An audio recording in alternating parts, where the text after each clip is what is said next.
Placé sous le thème « Le rôle des parlements dans le renforcement de la paix et de la sécurité dans la région de la SADC », les travaux de la 52e assemblée plénière du Forum parlementaire de la SADC qui se tiennent à Kinshasa du 5 au 11 décembre 2022, ouvert par le président en exercice de la SADC, Félix Antoine Tshisekedi Tshilombo, invité d'honneur. Ces travaux se tiennent en RDC à un moment particulier de l'histoire du pays qui vit une situation sécuritaire et humanitaire très difficile causée par l'agression rwandaise dans la partie Est sous couvert du groupe terroriste du M23. Ce forum parlementaire est entré ce mardi 6 décembre 2022 à sa deuxième journée. Une journée consacrée essentiellement à l'audition des rapports pays sur l'état d'avancement des résolutions de la 51e session tenue au Malawi.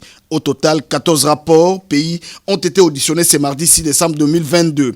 Il se dégage une tendance pour tous les pays à prendre conscience de la desserte en énergie électrique comme facteur du développement. La République démocratique du Congo, tout en invitant les pays membres à condamner l'agression rwandaise, a présenté par la bouche du deuxième vice-président du Sénat, honorable Sangouma Temongo de Moussaï, l'Agence nationale de services d'électrification en milieu rural et périurbain comme une matérialisation de cet engagement. Nous voulons pour preuve le 272 civils congolais, dont les enfants, des femmes et des personnes âgées massacrés il y a quelques jours à Kashiche, dans le territoire de Rutshuru au nord Kivu. C'est ici l'occasion pour la RD Congo de solliciter de la part de tous les pays membres de la SADC une condamnation ferme et sans équivoque du Rwanda.